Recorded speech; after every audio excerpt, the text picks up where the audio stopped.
Assalamualaikum warahmatullahi wabarakatuh. Sampurasun dulu-dulu sagung para pemirsa di mana wae berada. Malam ini, aku ajak kalian menyusuri sebuah kisah tua. Kisah yang masih berbisik di antara desiran angin dan deburan ombak di pesisir selatan. Sebuah kisah tentang dua ratu, dua kekuatan besar yang menjaga batas antara dunia manusia dan dunia gaib. Nyi Roro Kidul, sang penguasa Samudra Hijau yang agung, dan Nyi Blorong, sang ratu ular bermahkota emas yang memerintah di kedalaman penuh kutukan. Di antara mereka, ada satu jiwa yang terlahir dari darah manusia, dipilih untuk menjaga keseimbangan dua dunia. Dia disebut orang-orang sebagai Putri Segara, sang penengah abadi, anak dari ritual lama yang menembus batas hidup dan mati. Malam ini, kisah itu akan terbuka kembali, ketika ombak memanggil nama yang lama terlupakan, ketika angin membawa aroma melati dari arah laut, dan ketika seseorang berani melakukan ritual Laut Selatan, panggilan dua ratu. Selamat datang di dunia di mana keheningan bisa berbicara, dan laut tak hanya menyimpan rahasia, tapi juga jiwa. Wassalamualaikum warahmatullahi wabarakatuh. Angin malam berhembus tajam, menyapu butiran pasir yang dingin di sepanjang pesisir pantai Parangkusumo. Ombak menggulung berat, suaranya seperti ratusan napas yang berdesah bersamaan. Bulan purnama menggantung sendu di langit yang berawan, memantulkan cahaya perak ke permukaan laut yang tampak berwarna hijau kelam. Di tengah kesunyian itu, seorang lelaki tua berjalan perlahan dengan tongkat kayu hitam di tangannya. Wajahnya keriput, rambutnya putih panjang diikat seadanya, dan matanya menyala bagai bara. Dialah Mbah Suryo, dukun sepuh dari daerah Imogiri, yang dipercaya mampu berhubungan langsung dengan makhluk gaib penghuni Laut Selatan. Di belakangnya, tiga orang pemuda mengikuti dengan langkah ragu. Raka, Bagas dan Ilham, murid-murid yang telah bersumpah menemaninya dalam ritual malam ini. Eling, li suara Mbah Suryo parau namun tegas. Malam iki dudu malam sembarangan, saben napas saben ombak kabeh duwe roh. Sing ora duwe niat suci bakal ditelan samudra. Ketiganya hanya mengangguk. Tak ada satu pun berani menatap wajah sang guru terlalu lama. Orang Mbah Suryo begitu kuat, dingin dan sulit dijelaskan. Seolah tubuhnya separuh manusia, separuh bayangan. Mereka berhenti di sebuah titik di mana pasir lembab membentuk lingkaran alami. Di sanalah, menurut penuturan leluhur, perbatasan antara alam manusia dan kerajaan gaib Sang Ratu Laut Selatan. Mbah Suryo menancapkan tongkatnya ke pasir, lalu membuka buntelan kain hitam berisi sesaji. Bunga 7 rupa, kendi berisi air dari 7 sumur, kepala ayam cemani, dan kain hijau panjang. Dinten iki, kabeh kudu suwung, gumamnya lirih kemudian duduk bersila. Ia menutup mata, memulai japa mantra dalam bahasa Jawa kuno, yang hampir tak dapat dimengerti murid-muridnya. Dari mulutnya keluar suara seperti bisikan perempuan, lembut namun anehnya bergema dari berbagai arah. Ombak berhenti sesaat, lalu memukul pantai dengan keras. Pasir bergetar, dan aroma melati memenuhi udara. Raka yang berdiri paling dekat merasa kulitnya merinding seluruhnya. Ia menatap laut. Samar terlihat sosok perempuan bergaun hijau berjalan di atas permukaan air. Bayangannya berkilau di bawah sinar bulan. Namun di sisi lain, di antara ombak yang hitam, muncul pula bentuk lain. Sesuatu yang melata, panjang, dan bersisi kemas. Ia menelan ludah. Mbe, iki, pora kakehan tanda. Untuk laut loro sing teka. Mbah Suryo tetap memejamkan mata, bibirnya terus bergetar membaca mantra. Oho wedile, iki mung wiwitan, durung wayahe mlebu jagat alus. Sing teka durung loro mung panggilane. Namun ucapan itu belum sempat selesai. Tiba-tiba angin berputar seperti pusaran. Dupa yang tadi tenang kini menyala lebih terang, menari-nari di udara. Suara perempuan terdengar lagi. Kali ini dua nada berbeda. Satu lembut mendayu, satu lagi berat dan mendesis. Sur. Yo. Panggilan itu begitu jelas membuat Bagas menjerit kecil. Ana sing nyebut jeneng-jenengan. Mbah Suryo membuka mata perlahan. Bola matanya kini bukan lagi hitam, tapi kehijauan seperti air laut. Wis wayahe. Sing ta undang wis krungu. Ia bangkit berdiri, menatap ke laut lepas. Ombak tinggi menjulang, seolah ada sesuatu yang bergerak di bawahnya. Garis horizon tampak berdenyut merah, seperti darah yang mengalir di antara buih ombak. Ratu Kidul, wis teka. gumamnya lirih. Nanging, kira mong deweke. Tiba-tiba, di belakang Mbah Suryo, muncul semburat cahaya keemasan dari balik kabut. Bayangan melingkar berkilau bagai sisik naga, menyapu pasir dengan desis panjang. Bau amis menyengat hidung, bercampur aroma dupa dan darah ayam. Ilham yang sejak tadi ketakutan, tak kuat menahan rasa ngeri. Kiai berlari si munduris, tapi langkahnya seolah berat, seolah pasir menahan kakinya. Dari bawah tanah terdengar suara seperti sesuatu yang merayap cepat, memutari lingkaran ritual.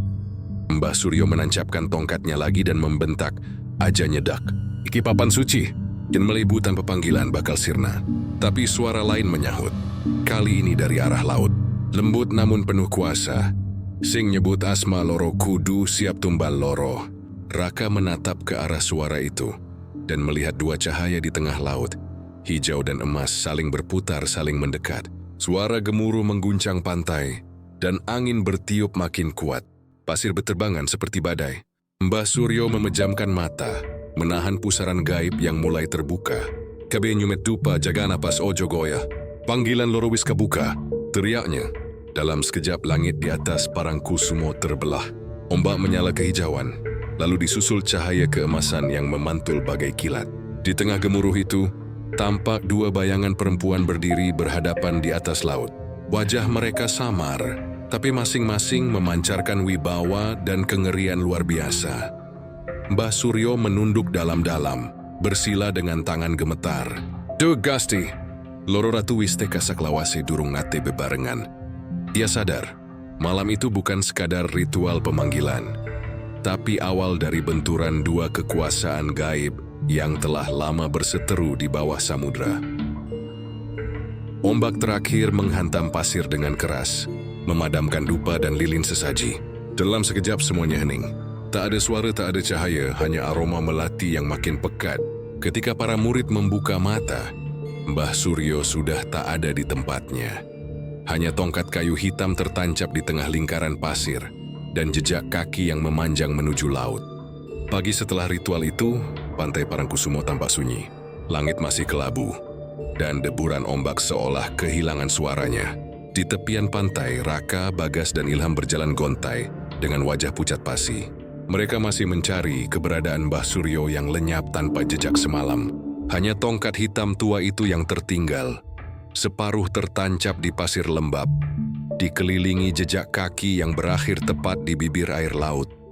Dia masuk ke laut, suara Ilham bergetar, hampir tak terdengar. Raka menatap tongkat itu lama sekali.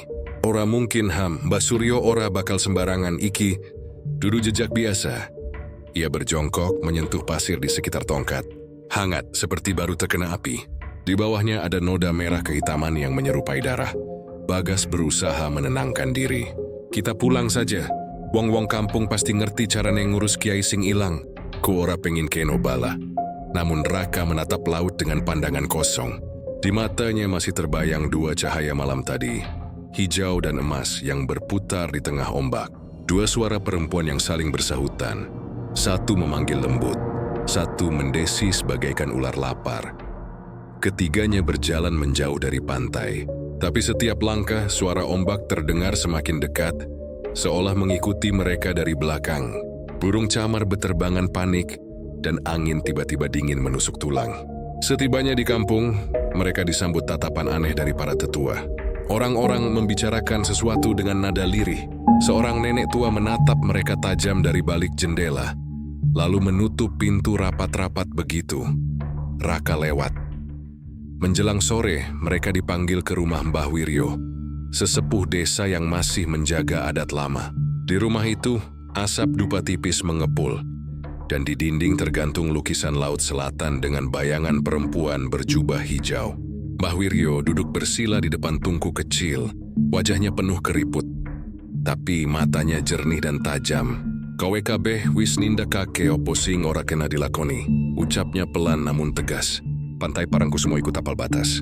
"Sopo wae sing wani ngundang loro ratu tanpa izin, bakal dikejar kutuk nganti turun-temurun." Bagas menunduk, suaranya bergetar. "Mbih, kami mung melu Mbah Suryo. Ora ngerti nesing diundang loro ratu." Mbah Wiryo memejamkan mata, menarik napas panjang. Suryo kui wong lawas sing ngerti jagat alus. Denging kekuatan wis ora seimbang, aku wis ngelingke dheweke pirang tahun kepungkur. Aja nyoba nyawijiake Nyi Roro Kidul karo Nyi Blorong. Dua kuasa beda, pamri beda. Yen loro disatukan, jagat iki bisa miring.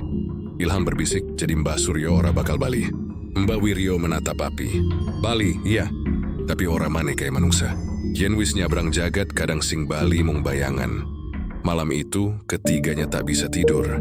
Di luar rumah, suara angin berdesir seperti nyanyian. Bau melati tiba-tiba menyelinap ke dalam kamar. Dari arah pantai terdengar sayup suara perempuan memanggil. Raka terbangun. Ia berdiri di depan jendela, menatap ke kejauhan. Dalam bayangan malam, terlihat siluet perempuan memakai kain panjang kehijauan. Rambutnya terurai sampai tanah, wajahnya kabur, tapi matanya berkilau lembut. Namun di belakang sosok itu, tampak pula kilau lain. Emas berputar seperti sisik ular. Suara desisan terdengar, membuat bulu kuduknya berdiri. Raka memejamkan mata sejenak, tapi ketika membukanya, sosok itu sudah lenyap. Keesokan harinya, kabar buruk datang.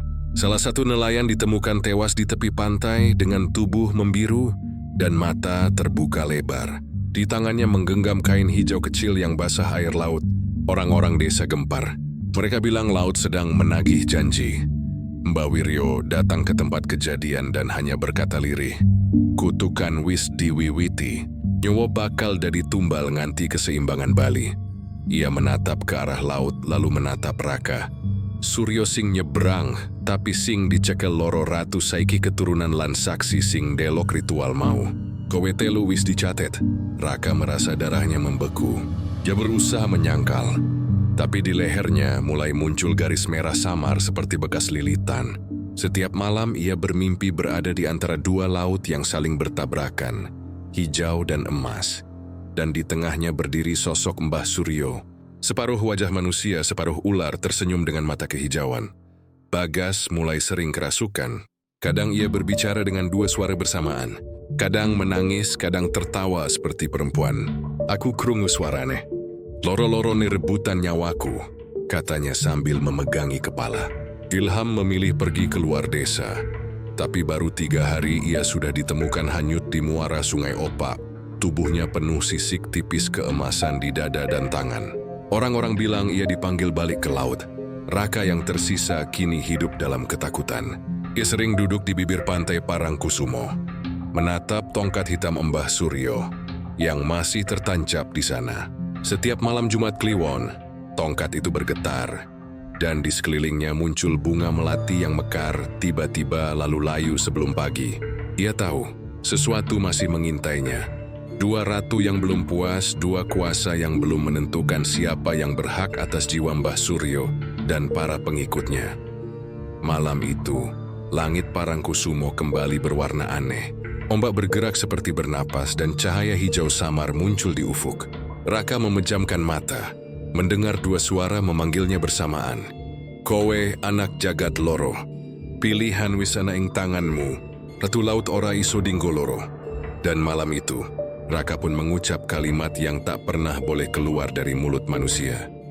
"Aku bakal nyebut asma loro, marga aku sing kudu nyawijiake." Langit langsung bergetar, ombak menggila, dan angin membawa aroma melati bercampur amis darah. Laut selatan kembali bergejolak, menandai bahwa larangan suci telah benar-benar dilanggar. Sejak malam itu, Parangkusumo tak pernah sama lagi. Suara perempuan bersahutan setiap malam Jumat. Dan di antara ombak sering tampak 2 bayangan yang berdiri berdampingan. Satu hijau lembut, satu keemasan berkilau. Dan siapapun yang mencoba mendekat tak pernah kembali utuh. 3 malam setelah larangan itu dilanggar, udara di sekitar Parangkusumo menjadi tak wajar. Ombak tak pernah berhenti, bahkan saat bulan belum sepenuhnya terbit. Setiap malam, angin membawa suara samar seperti nyanyian perempuan, diselingi desisan panjang. Warga yang tinggal dekat pantai mulai mengungsi ke pedalaman. Mereka bilang laut sedang ngamuk mencari keseimbangan. Namun Raka tetap tinggal. Ia tak bisa pergi. Ada sesuatu yang menahannya. Seolah laut itu memanggil namanya setiap detik. Kadang dalam mimpinya, ia melihat sosok Mbah Suryo berdiri di tengah ombak, memegang kain hijau panjang. Dan di sisi lain muncul bayangan ular raksasa bersisik emas yang menatap dengan mata menyala. Malam itu, Raka duduk di tepi pantai, menatap gelombang yang tampak berwarna kehijauan. Ia membawa tongkat hitam peninggalan Mbah Suryo dan kendi kecil berisi air laut yang diambil dari tempat ritual terakhir. Di sebelahnya, bunga melati berjatuhan dari udara tanpa angin, seolah jatuh dari langit yang tak terlihat. Yen pancen iki wis takdirku, gumamnya, aku kudu ngerti sopo sing sejatine manggon ing antarane loro. Ia mulai membaca mantra yang ia temukan dalam catatan tua Mbah Suryo. Kalimat itu ditulis dengan aksara Jawa kuno, dan setiap hurufnya terasa hidup. Saat mulutnya melafalkan bait terakhir, air laut tiba-tiba beriak keras. Ombak menjulang dan angin berhenti total. Langit mendung tapi tak ada suara burung, tak ada desiar pasir. Hening seperti seluruh dunia menunggu sesuatu. Lalu dari tengah laut muncul cahaya hijau lembut. Bergerak perlahan mendekati pantai. Suara lembut mengalun menyerupai nyanyian tembang Jawa kuno. Dari dalam cahaya itu, perlahan terbentuk sosok perempuan berwajah cantik. Rambut panjang terurai dan mengenakan kebaya hijau berkilau bagai zamrud. Di tangannya terbentang kain panjang yang menari di udara seolah hidup. Raka, suaranya begitu tenang. Namun setiap kata menggema langsung di dada. Aku sing wis diundang Ratu Kidul, penguasa laut lan gerbang jagat halus. Raka menunduk, lututnya bergetar. Ampun Ratu, aku mung pengen ngerti nasib Mbah Suryo. Senyum lembut tersungging di wajah perempuan itu. Suryo wis dari bagian saka samudraku, nanging ana sing ora gelem ngeculke. Belum sempat Raka bertanya, laut di belakang sang ratu bergetar. Cahaya hijau itu terguncang hebat, dan dari kedalaman muncul semburat cahaya keemasan. Suara desis panjang membelah udara. Ombak mendadak berubah warna menjadi gelap kehijauan. Bercampur kilau emas menyilaukan. Dari bawah laut, muncul sesosok makhluk tinggi besar. Separuh perempuan, separuh ular, kulitnya berkilau bagai emas cair. Matanya tajam, bibirnya merah darah, dan di kepalanya melingkar mahkota sisik naga. Aku sing duwe janji karo Suryo, suaranya mendesis panjang. Aku Nyi Blorong. Sing wani ngundang loro kudu tanggung akibate. Jiwa siji ora iso dibagi loro. Raka terjatuh ke pasir. Dua sosok itu kini saling berhadapan. Hanya dipisahkan beberapa langkah air laut. Nyi Roro Kidul berdiri dengan aura kebesaran dan wibawa. Sementara Nyi Blorong memancarkan daya pikat mematikan dan hawa panas yang menyengat kulit. Laut mendidih. Ombak berputar membentuk pusaran besar, menyerap cahaya dari langit. Di antara pusaran itu, Mbah Suryo tiba-tiba muncul. Setengah tubuhnya manusia, setengah lagi bersisik emas. Matanya kosong, dan dari mulutnya keluar suara berat. Dua ratu, siji jagad. Aku mung nyediake lawang, ora nyipta papane. Nyi Roro Kidul menatapnya dingin. Kowe nyabrang tanpa restuku, Suryo. Saiki jagad muda dirusak. Nyi Blorong tertawa kecil, suaranya nyaring dan menakutkan. Ora ana sing rusak ratu. Aku mung njupuk haku. Jiwa iki duweke aku, amarga deweke sing ngundang loro. Tiba-tiba angin berhembus kencang. Kain hijau di tangan Nyi Roro Kidul melayang, memanjang seperti ular raksasa. Sementara dari tubuh Nyi Blorong, sisik emasnya meledak jadi cahaya yang berubah menjadi puluhan ular kecil yang menyebar di atas laut. Langit mendadak berubah warna, setengah hijau lembut dan setengah keemasan panas. Suara gemuruh bergema dari dalam bumi, seperti pertempuran dua alam tak terlihat. Raka menutup telinganya, namun suara dua ratu menembus pikirannya. Setiap kata dari mereka seperti belati yang menusuk jiwanya. Pilih aku sing kang lindungi jagat lan nyediake keseimbangan. Utawa aku sing maringi kekuatan lan kauruh tanpa wates. Tubuh Raka bergetar hebat. Darah mengalir dari hidungnya, dan kulitnya perlahan memunculkan dua warna. Hijau di tangan kanan, emas di tangan kiri. Dua energi bertarung di dalam dirinya. Mbah Suryo menatapnya dengan wajah sendu. Kowe sing tak pilih dadi penutupe Raka. Yen ora ana sing nyawiji, loro bakal ngoyak nganti jagat rusak kabeh. Raka mencoba berbicara, tapi suaranya terhenti di tenggorokan. Laut di depannya memantulkan dua bayangan wajah ratu yang saling menatap dengan kebencian abadi. Lalu petir menyambar menerangi langit. Dalam sekejap dua kekuatan itu saling bentrok, menimbulkan ledakan cahaya menyilaukan. Ombak menelan Raka, Mbah Suryo, dan seluruh sesaji yang tersisa di pantai. Ketika semuanya reda, pantai kembali sepi. Hanya kain hijau panjang yang terdampar di pasir, basah dan berbau melati. Di ujungnya menempel sisik emas kecil yang masih berkilau meski tak tersentuh cahaya. Sejak malam itu, orang-orang berkata bahwa setiap kali bulan purnama muncul di Parangkusumo, dua cahaya akan terlihat saling berkejaran di atas laut. Satu hijau, satu emas.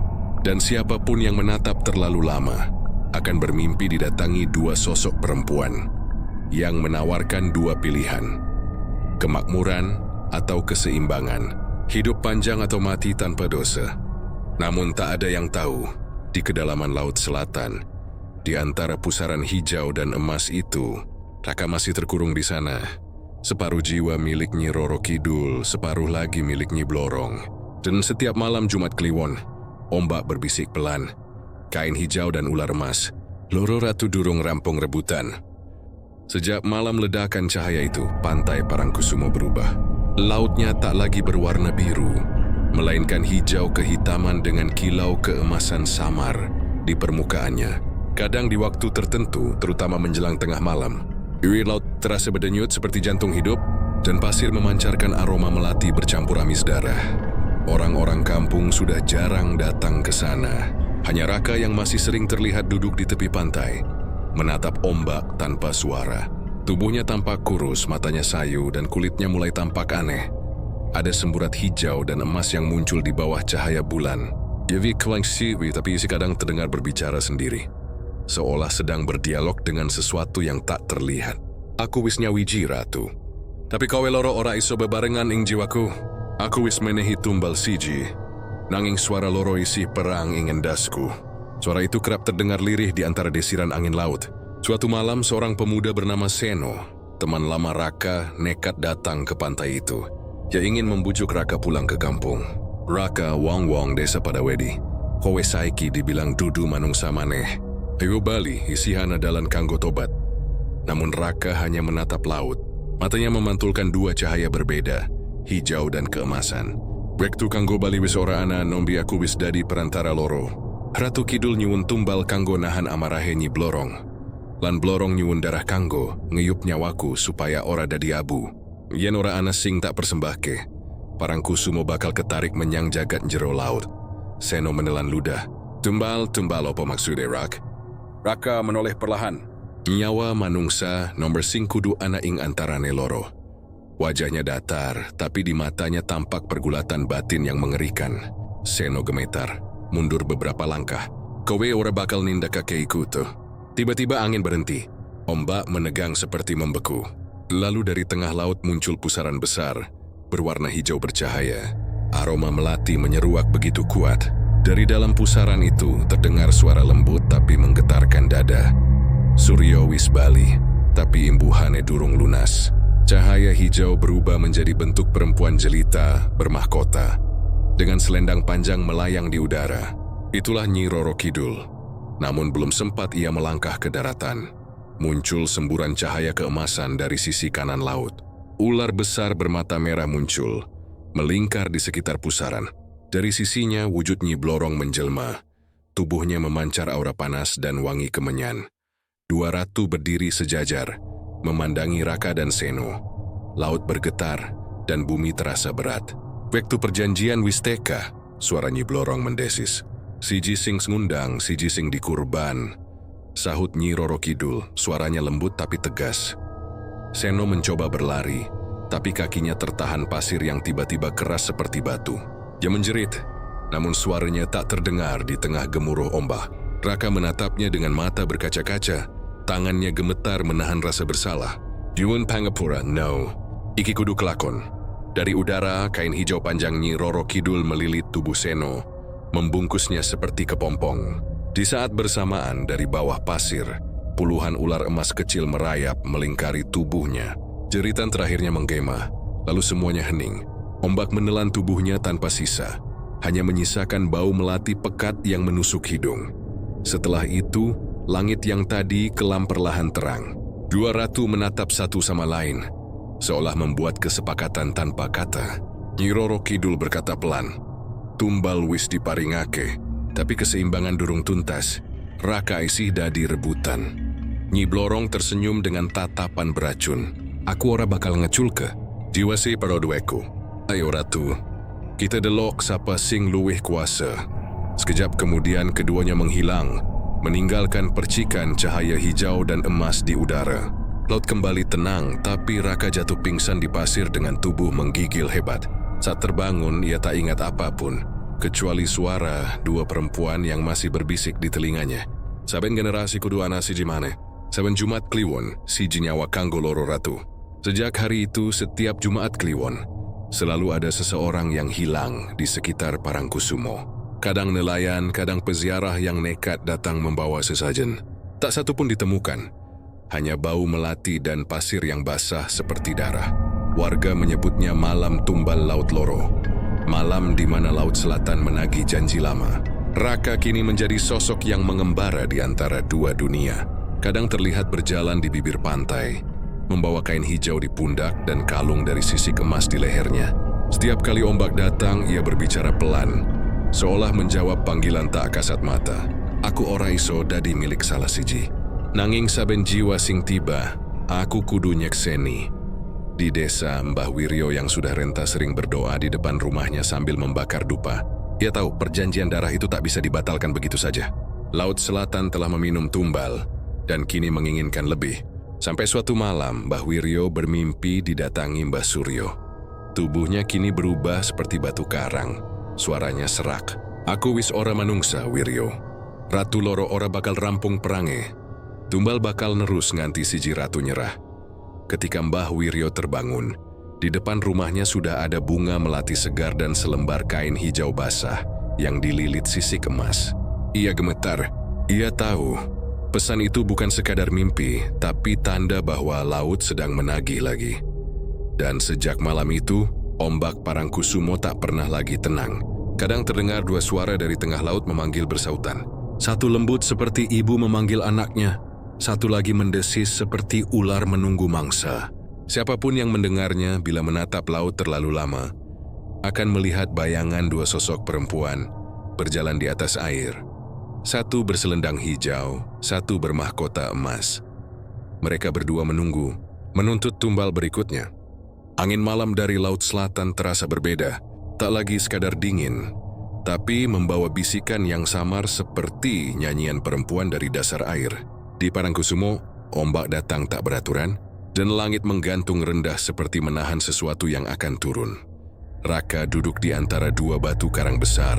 Tubuhnya gemetar, mata merah menatap ke arah laut yang bergulung hitam. Setiap malam suara itu semakin jelas. Dua suara perempuan yang silih berganti di kepalanya. Kadang lembut menenangkan, kadang berdesis memerintah. Rakat nglungguhi aku anakku. Aja nuruti deweke. Aku sing nguripi awakmu. Dua suara itu saling berebut ruang di pikirannya. Hingga ia sering memukuli kepala sendiri, mencoba menenangkan amukan yang tak terlihat. Malam itu, di saat langit meneteskan hujan tipis, dua sosok muncul dari kabut tebal di permukaan laut. Cahaya hijau berpendar dari sisi kiri, sementara cahaya keemasan membakar sisi kanan ombak. Para nelayan yang kebetulan masih di tepi pantai berlarian ketakutan, sebagian jatuh tersungkur sambil membaca doa-doa yang tak lagi beraturan. Dari cahaya hijau muncul Nyi Roro Kidul, berdiri di atas air, mengenakan kebaya sutra berwarna zamrud. Rambut panjangnya terurai dan selendang melayang di udara. Ia tampak tenang, namun di balik sorot matanya, tersimpan sesuatu yang dalam dan tua. Kekuasaan yang tak bisa ditandingi manusia manapun. Dari arah seberang, muncul Nyi Blorong, tubuhnya berkilau emas. Separuh manusia, separuh ular. Wajah cantiknya diiringi senyum licik yang membuat udara di sekeliling bergetar. Di bawah tubuhnya, air laut mendidih, membentuk pusaran yang berputar lambat. Keduanya berhenti beberapa meter dari daratan, lalu saling memandang tanpa suara. Langit memunculkan kilatan petir panjang, seolah menyorot dua ratu yang berseteru di antara dua dunia.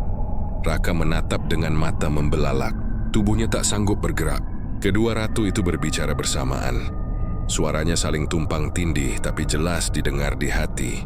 Nyi Roro Kidul, aku sing menehi urip, aku sing nyelametake jiwane Sakapati. Nyi Blorong, tapi aku sing jaga daginge Saka busuk. Tanpa getihku awake ora bakal tetep utuh. Laut pun bergetar. Ombak pecah di belakang mereka, menciptakan semacam tembok air raksasa. Dari balik pusaran, muncul ribuan ular laut kecil dan barisan bayangan hitam seperti prajurit gaib yang berdiri di antara kabut. Mereka tidak menyerang, hanya menunggu perintah. Raka menjerit memegangi kepala. "Cukup, kalian berdua bukan ibu, bukan penolong. Aku hanya ingin bebas." Namun dua sosok itu tersenyum bersamaan seolah menikmati penderitaannya. "Bebas? Tidak ada kebebasan bagi yang telah meminum darah perjanjian," bisik Nyi Blorong. "Yang terikat oleh laut hanya bisa bebas bila laut memanggil kembali," lanjut Nyi Roro Kidul. Hujan turun deras. Pasir bergulung seperti hidup, dan dari tengah pasir muncul tangan-tangan gaib yang menggapai-gapai. Sementara itu Raka mulai kehilangan kendali.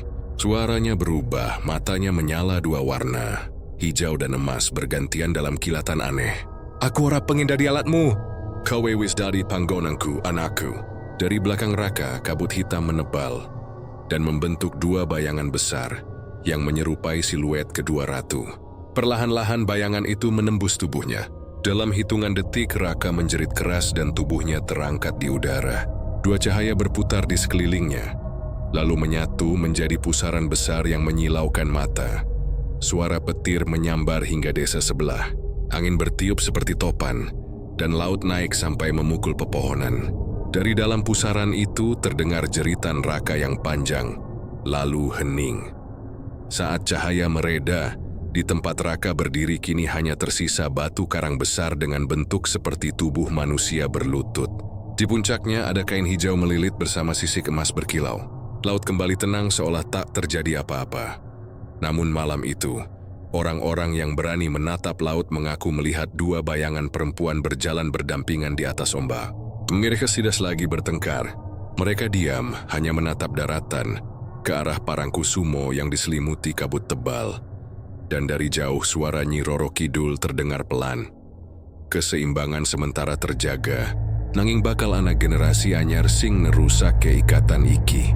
Sedangkan suara Nyi Blorong membalas, "Saben janin sing lahir saka garis keturunane bakal nyimpen darah laut loro." Sejak malam itu lahirlah mitos baru di pesisir selatan, bahwa di setiap generasi akan selalu ada satu anak manusia yang membawa tanda dua ratu. Mata yang kadang hijau, kadang keemasan. Mereka disebut anak laut loro, penanda bahwa dua bayangan dari dasar samudra masih menunggu giliran mereka untuk kembali memanggil. 20 tahun telah berlalu sejak malam badai itu, ketika Raka lenyap di tengah pusaran cahaya di Parangkusumo. Laut selatan tampak tenang di mata manusia biasa, tapi orang-orang tua di pesisir tahu, ketenangan itu bukan damai, melainkan tanda laut sedang menunggu. Di sebuah kampung kecil bernama Karangjati, yang jaraknya hanya 5 km dari bibir pantai, lahirlah seorang bayi perempuan di malam Jumat Kliwon. Bayi itu diberi nama Skarayu, putri tunggal dari pasangan Seno dan Sulastri, keluarga sederhana yang hidup dari berjualan bunga di area pantai untuk para peziarah. Namun sejak Sekar lahir, hal-hal aneh mulai terjadi. Di kamar tempat ia dilahirkan, selalu tercium wangi melati segar setiap tengah malam. Meskipun tak ada bunga yang diletakkan di sana. Kadang-kadang kain pembungkus bayi itu basah seperti habis terkena ombak, padahal rumah mereka jauh dari pantai. Ketika Sekar berumur 7 tahun, kejadian pertama yang membuat seluruh kampung gempar pun terjadi. Malam itu hujan turun deras, petir menyambar tanpa henti. Sulastri terbangun karena mendengar suara anaknya bernyanyi dari halaman. Saat ia keluar, matanya membelalak. Sekar berdiri di bawah hujan. Rambutnya basah menempel di wajah, dan di sekelilingnya air mengalir seperti mengikuti bentuk lingkaran. Suaranya lirih, melantunkan tembang kuno Jawa yang tak pernah diajarkan siapapun. "Segoro lor, segoro kidul, lawang loro dari siji." Saat ibunya mendekat, mata Sekar berubah warna. Sebelah kiri hijau laut, sebelah kanan keemasan menyala. Hujan tiba-tiba berhenti. Sekar menatap ibunya dan berkata pelan, "Ibu, Ratu Loro Wistangi Mane." Sulastri menjerit memeluk anaknya erat-erat. Keesokan paginya, para tetua kampung datang dan memanggil Mbah Wiryo, satu-satunya orang tua yang masih hidup dari generasi lama. Saksi dari peristiwa Parangkusumo 2 dekade silam. Ketika melihat Sekar, Mbah Wiryo hanya bisa menghela napas panjang. Tangannya gemetar saat ia menyentuh ubun-ubun anak itu. Iki tanta wis bali. Geti herakan nyusupin keturunannya. Anak iki ora biasa. Sejak itu hidup keluarga Seno berubah. Sekar tumbuh menjadi gadis pendiam. Matanya selalu tampak memandang jauh ke laut setiap sore. Kadang ia berbicara sendiri. Kadang menghilang diam-diam menuju pantai. Lalu kembali dengan kaki basah dan bunga melati di tangannya. Suatu malam Seno mengikuti anaknya diam-diam. Dia melihat Sekar berdiri di tepi pantai Parangkusumo, di bawah cahaya bulan purnama. Ombak bergulung lembut seolah menahan napas. Di hadapan Sekar muncul dua bayangan samar di atas air. Satu berselendang hijau, satu bermahkota emas. Seno tercekat. Dia ingin berteriak tapi suaranya hilang. Sekar menunduk hormat, lalu mendengar dua suara berbisik bersamaan dari arah laut. Waktumu hampir tiba, anak laut Loro. Dua darah kami mengalir di tubuhmu. Satu umurmu genap, pitulas laut akan memanggil kembali. Seno jatuh tersungkur. Tubuhnya menggigil. Ia tahu kutukan lama itu masih hidup. Ia berlari pulang membawa Sekar. Tapi malam itu ia jatuh sakit keras. Tubuhnya panas seperti terbakar. Selama 3 hari 3 malam ia mengigau, menyebut nama Raka dan dua ratu. Pada hari keempat ia meninggal.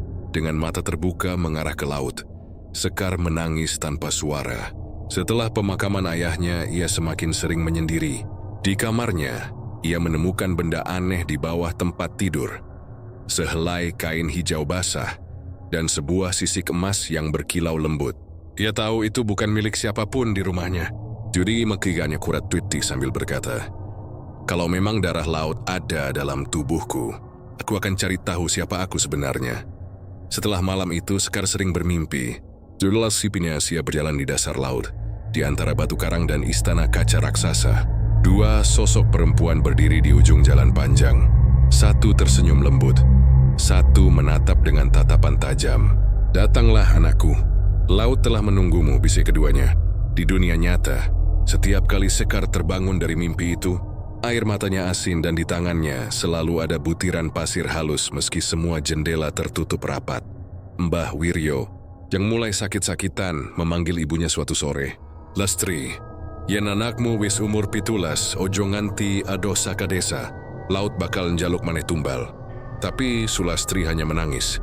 Ia tak tahu harus berbuat apa. Waktu berjalan cepat. Ketika usia Sekar mencapai 17 tahun, Laut Selatan kembali bergejolak. Ombak menabrak karang tanpa henti, dan angin membawa bau melati bercampur kemenyan. Para nelayan berhenti melaut, hewan-hewan di pesisir menghilang, dan malam-malam Parangkusumo kembali diselimuti kabut tebal. Sekar berdiri di depan cermin, menatap wajahnya sendiri. Matanya kini benar-benar berbeda. Satu hijau terang seperti zamrud, satu emas menyala seperti api. Dari pantai terdengar suara perempuan memanggil namanya lembut. "Sekar, anakku. Saiki wektu wisteka." Suara lain membalas dari arah yang berbeda. "Ojo lali separo jiwamu duweku." Dua suara itu saling bersahutan semakin keras membuat kaca di jendela bergetar. Sekar memejamkan mata menahan sakit di kepalanya. Tiba-tiba di balik bayangan kaca, ia melihat dua sosok samar berdiri bersisian. Satu memakai selendang hijau melambai, si isu memakai mahkota berkilau emas. Ia tahu, dua bayangan dari Laut Selatan telah kembali. Dan kali ini, mereka datang bukan hanya untuk menagih janji, tapi untuk mengambil sesuatu yang telah lama menjadi milik mereka. Bulan purnama menggantung tinggi di langit Parangkusumo. Malam itu Laut Selatan tampak seperti lembaran kaca yang berpendar kehijauan, seolah menyembunyikan sesuatu yang hidup di bawahnya. Angin berhembus lembut, namun membawa bisikan aneh yang membuat bulu kuduk berdiri. Di rumah kecil di pinggir desa Karangjati, Sekar duduk di depan jendela, menatap jauh ke arah laut. Sejak ketiga malam terakhir, ia tak bisa tidur. Setiap menutup mata, ia mendengar dua suara yang saling bersahutan, memanggil namanya dari arah berbeda. "Sekar, anakku," laut tengah memanggil. "Waktumu wis tekan, darah loro kudu manunggal maneh." Suara itu bukan lagi mimpi. Dia benar-benar mendengar mereka. Kadang dari balik bayangan, kadang dari riak air dalam ember di dapur. Ibunya Sulastri semakin pucat dari hari ke hari. Ia tahu, malam ini adalah malam Jumat Kliwon. Dan pertanda yang ia takutkan selama bertahun-tahun akhirnya datang juga. Menjelang tengah malam, Sekar merasa ada kekuatan yang menarik dari dalam dadanya. Tangannya gemetar, napasnya berat. Ia menatap bayangan sendiri di cermin. Dan lagi-lagi matanya berubah. Kiri hijau laut, kanan keemasan menyala. Tiba-tiba, kain hijau dan sisik emas yang disimpannya di dalam kotak kecil bergerak sendiri, melayang keluar, berputar di udara seperti dipanggil sesuatu yang lebih besar. Sulastri menjerit dan mencoba memeluk anaknya, namun tubuh Sekar dingin seperti es. Ia hanya menatap ibunya dengan wajah kosong dan berkata pelan, "Ibu, aku ora bisa ngelawan. Aku kudu lungah." Sebelum Sulastri sempat menahan, angin kencang berhembus masuk lewat jendela. Pintu rumah terbuka dengan sendirinya, dan Sekar berjalan pelan keluar, seolah sedang dituntun oleh kekuatan gaib. Langit bersinar aneh, antara hijau dan emas, dua warna yang saling bertarung di awan. Sulastri berlari mengejar sambil memanggil nama anaknya, namun ketika ia sampai di tepi pantai, tubuhnya terpaku. Di sana, di tengah pasir Parangkusumo, berdiri Sekar dengan rambut terurai panjang. Ombak berhenti di kakinya, tidak maju, tidak mundur. Laut terasa hidup. Dari kejauhan, dua cahaya raksasa muncul di atas permukaan air. Cahaya hijau dari barat, cahaya emas dari timur. Dari masing-masing cahaya, perlahan muncul dua sosok yang sudah lama tak menampakkan diri di dunia manusia. Nyi Roro Kidul muncul dengan selendang panjang yang berkilau di bawah sinar bulan. Wajahnya tenang, tapi matanya penuh kekuasaan. Di sisinya muncul Nyi Blorong, tubuhnya berkilau emas, matanya menyala merah. Senyumannya mengandung ancaman dan keindahan sekaligus. Keduanya berjalan di atas ombak menuju Sekar. Laut di belakang mereka bergetar seperti tunduk.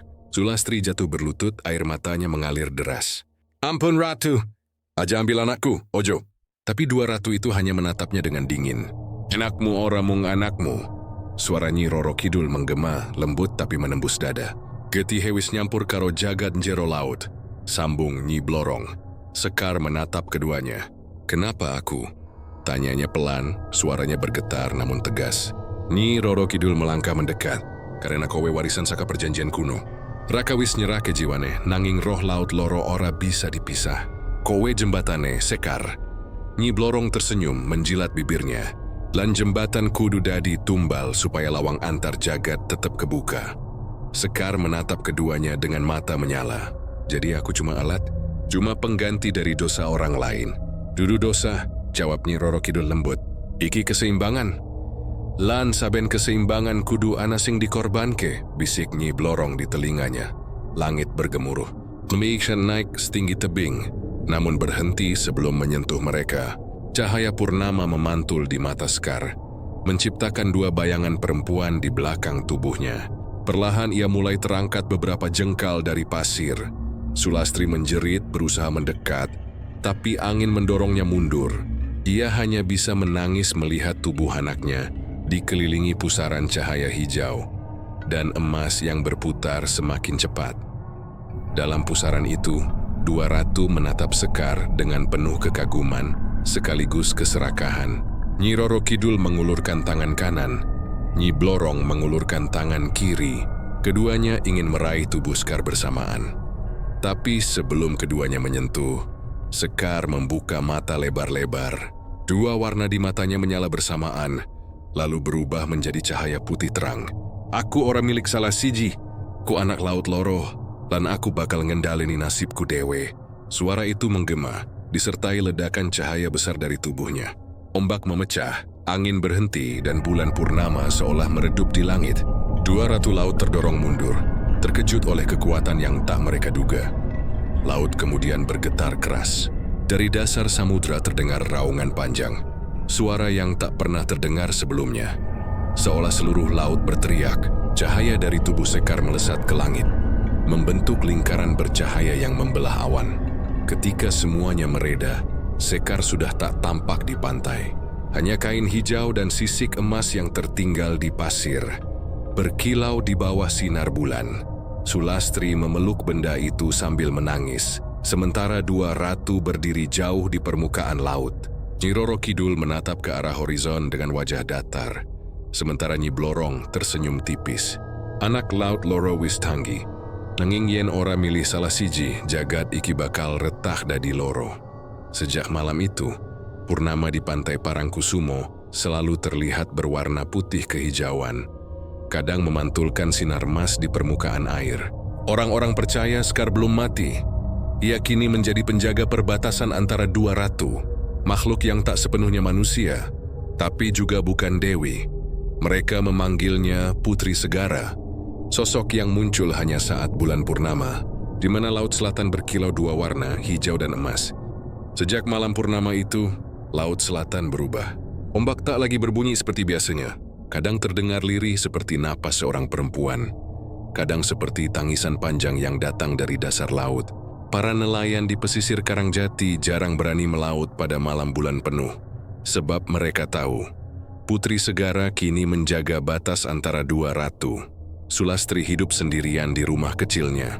Sejak Sekar lenyap diseret cahaya, ia sering bermimpi melihat anaknya duduk di atas batu karang. Di tengah laut, rambutnya panjang menjuntai. Matanya bersinar lembut dua warna, hijau dan emas. Dalam mimpi itu Sekar tersenyum dan berkata, "Aku ora lungabu, aku mung ana ing antarane loro jagad."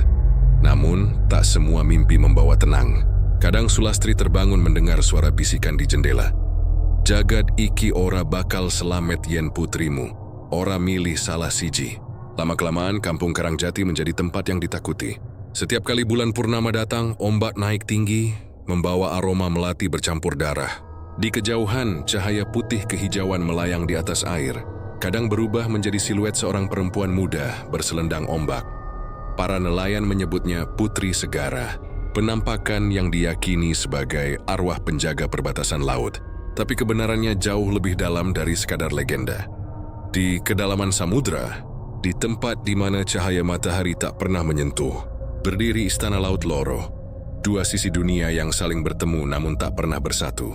Di satu sisi Istana Hijau Zamrud milik Nyi Roro Kidul, penuh cahaya lembut dan ketenangan abadi. Di sisi lain Istana Emas Nyi Blorong, panas berkilau dan hidup dengan energi yang bergolak. Di tengah dua kerajaan itu, berdiri sebuah jembatan dari air bening, tempat Sekar kini tinggal. Tubuhnya tak lagi manusia, tapi juga belum sepenuhnya makhluk laut. Dia memiliki mata dua warna, kulit yang berkilau lembut di bawah air, dan rambut panjang seperti riak ombak. Selendang hijau melilit tubuhnya, tapi di ujungnya menjuntai sisik emas. Setiap malam purnama, ia naik ke permukaan untuk menenangkan laut. Ketika gelombang mulai liar karena amarah Nyi Blorong, Sekar akan berdiri di antara ombak dan memanggilnya dengan suara lembut. "Ibu Blorong, sabarono amarahmu. Manungsa mung butuh pangapura." Dan bila laut terlalu tenang karena kekuasaan Nyi Roro Kidul yang menenangkan terlalu lama, Sekar akan turun ke dasar laut dan berkata, "Ratu Kidul, aja nganti jagad iki lali marang kuasane." Ia menjaga keseimbangan, menjadi penengah abadi antara kasih dan kutukan, antara ketenangan dan amarah. Namun keseimbangan itu mulai terganggu ketika manusia kembali melupakan pantangan. Beberapa orang muda dari kota mulai datang ke Parangkusumo, melakukan ritual pesugihan sembarangan. Mereka menari di bawah bulan purnama, membawa ayam hitam dan kemenyan, memanggil nama dua ratu tanpa tahu bahwa laut kini dijaga oleh sesuatu yang lebih kuat. Malam itu, angin berhenti, ombak menjadi sunyi. Dari balik kabut muncul sosok perempuan berwajah pucat. Matanya bersinar dua warna. Para pemuja yang sedang menari tiba-tiba membeku ketakutan. Salah satu di antara mereka berbisik, "Iki dudu Ratu Kidul. Iki dudu Nyi Blorong. Iki sopo?" Sekar melangkah pelan di atas air. Selendangnya berkibar mengikuti ombak. Yoi berhenti di depan mereka, menatap tajam. "Kowe wis ganggu keseimbangan laut. Yen panggilanmu ora tulus, laut bakal njupuk ganti." Tiba-tiba angin berputar. Ombak naik dan menarik semua sesajen ke dalam laut. Para pemuja berteriak ketakutan. Sebagian terhempas ke pasir. Ketika mereka menatap kembali, sosok perempuan itu sudah lenyap. Hanya meninggalkan wangi melati yang bercampur kemenyan dan cahaya hijau emas di permukaan air. Sejak kejadian itu, tak ada yang berani lagi bermain-main dengan pesugihan di pantai selatan. Nama Putri Segara berubah menjadi mitos pelindung. Makhluk yang muncul untuk menghentikan manusia dari keserakahan. Di alam gaib, dua ratu menyaksikan semuanya. Nyi Roro Kidul menatap Sekar dari kejauhan dengan sorot penuh kebanggaan. Anakku wis ngerti hakikat laut. Ia ngertiin kekuasaan orang mung kanggo nguasani. Tapi kanggo njaga.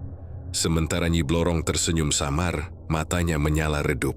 Lenging duduk kabeh jiwa bisa menahan daya loro jagat selawase. Keduanya tahu, meski Sekar kini menjadi penengah, kekuatan laut tak bisa dijaga selamanya tanpa tumbal. Bila suatu saat ia goyah, dunia manusia dan laut bisa saling menelan. Suatu malam saat Sekar berdiri di atas ombak, angin membawa suara dari jauh. Suara seorang perempuan tua memanggil namanya. Itu suara ibunya, Sulastri. Sekar menatap ke arah daratan. Air matanya bercampur dengan air laut. Ia ingin kembali tapi tahu ia tak bisa. Aku ora iso bali, Bu. Tapi aku isin jaga saka kadohan. Bulan purnama bersinar lembut. Sekar menutup mata dan untuk pertama kalinya, Laut Selatan terasa benar-benar tenang, tanpa pertikaian, tanpa bisikan, hanya kedamaian yang aneh dan agung. Malam itu, di langit selatan tampak dua cahaya berpadu jadi satu, hijau dan emas, berputar perlahan membentuk simbol pusaran. Orang-orang percaya, itu tanda bahwa Putri Segara telah diterima oleh dua ratu sebagai penjaga abadi.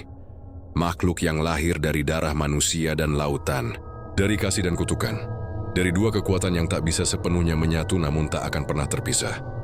Sejak saat itu, Laut Selatan tak pernah benar-benar sunyi.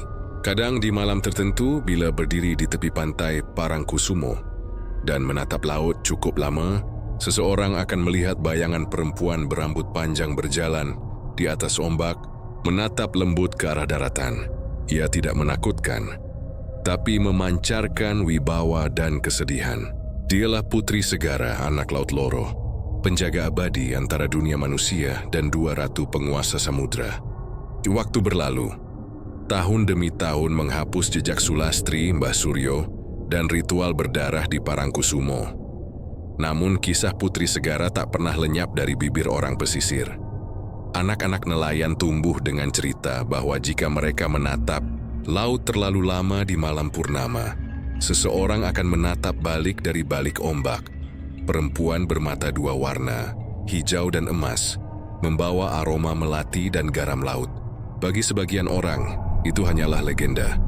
Tapi bagi mereka yang pernah kehilangan sesuatu di Laut Selatan, nama itu adalah doa sekaligus peringatan. Suatu sore di bulan Sura, seorang pemuda bernama Bagas datang ke Parangkusumo. Ia keturunan jauh dari Mbah Suryo, tapi tak tahu bahwa darah yang mengalir di tubuhnya pernah bersinggungan dengan dunia dua ratu. Ia datang dengan niat yang sama seperti leluhurnya, mencari kekayaan, keberuntungan, dan jalan pintas hidup. Bagas membawa sesajen, kepala kambing hitam, bunga 7 rupa, dan selembar kain hijau muda.